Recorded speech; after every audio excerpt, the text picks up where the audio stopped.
My name is Jan Kelly.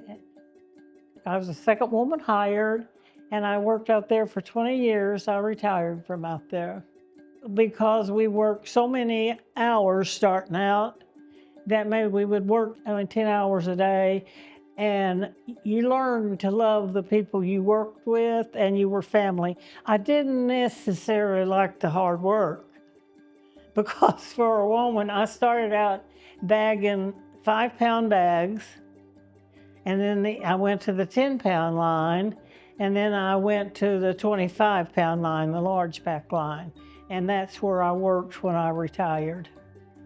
My name's Lloyd Wills. I worked at Bloomfield, Nestle, Purina for 20 years. I retired back in 2023. I've enjoyed working at Nestle. I've been on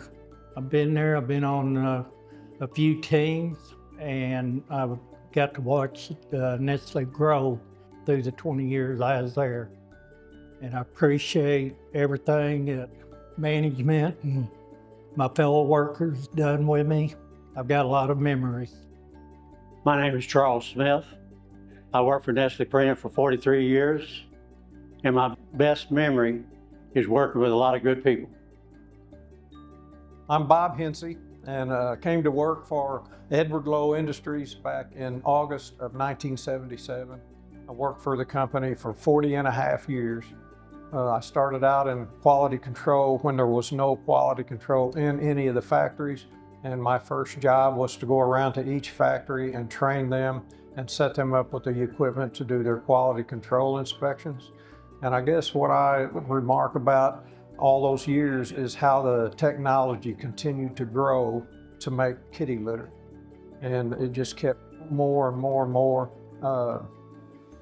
And we saw the big warehouse automatic system out in the Denver plant and thought, wow, but we'll never get that in litter because it's just too expensive.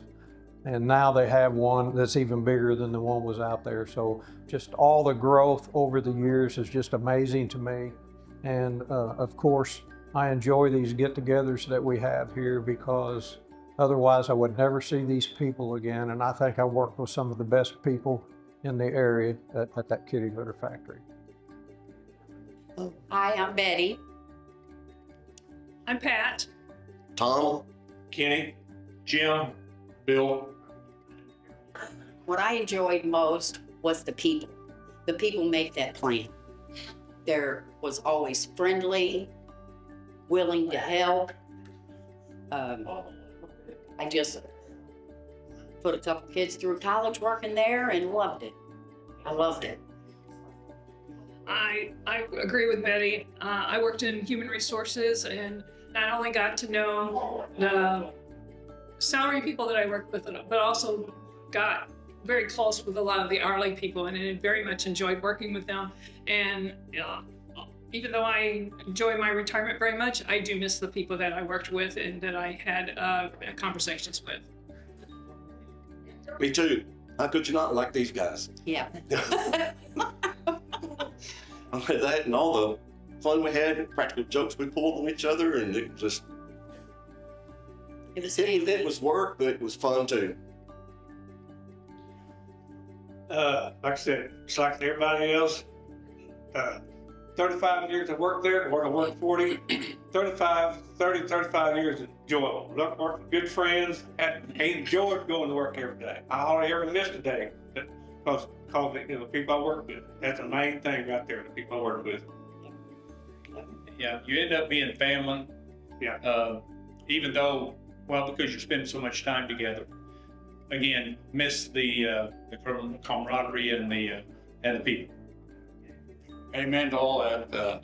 What I missed the most was what we had in the break room. It's called the round table.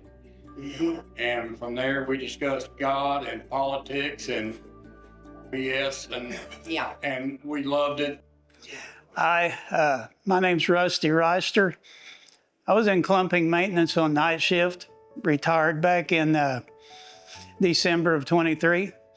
I worked out at Nestle for 13 years. Had a good time out there. I really liked the people I worked with. Job was dirty, but it wasn't all that bad. But the people around me, the people I worked with, is what really made it enjoyable out there.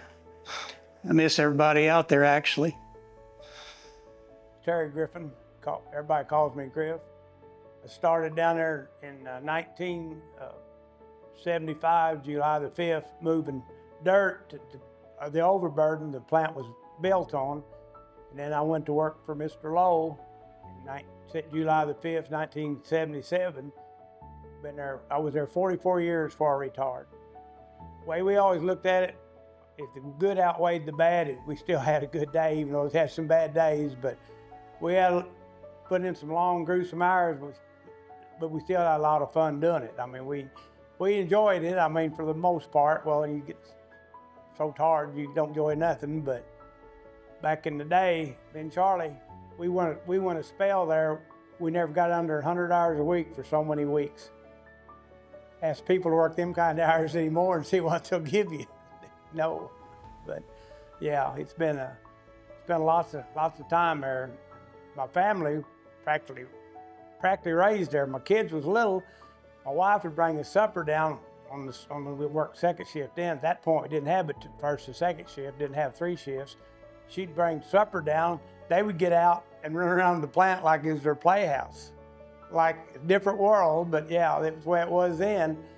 And Mr. Lowe, he would tell us, don't call me Mr. Lowe, Ed. I mean, he stressed Ed, but knew him personally. He was around and got to know him real well and personally knew him. And the first time I met him, he come down, we was scraping with them old scrapers, E200 International scrapers, and they didn't have cabs on them, but he wanted to ride with me. And I said, that's kind of dangerous. I said, he stood on the side, the ladder you get on and rode, when he was going down a hill, scraped, taking the dirt down off the clay, and he rode with me for a while, and then he stopped, and I said, he said, my turn to drive. I said, I don't really feel comfortable riding on that ladder like that. And his wife was there, Darlene, and she said, yeah, Ed, only an idiot would ride with you on that thing. He said, you ain't ever rode one of them before. He said, take my wife and go over and get her some refreshments. Take her to your break room and get her some refreshments. Our break room was some old broken down lawn chairs. We had salty coolers and cooler with snacks in it. So me and Darlene went over and sat in the chairs, and Ed probably run the scraper for over 2 hours. I sat there and talked to her forever. I thought he was never going to get off of it, but give it back to me, but that was my job. But Gerald Griffin, he said he's going to come by today and said anything he wants, just whatever. So I'm just a kid, so what am I going to say? He wants to drive the scraper. I just get off of it and he gets on and takes off. So yeah, it's been really interesting life, and it was really good for my family. So yeah, 44 years later, I finally give it up. So, but it was good, and I really enjoyed working there. So.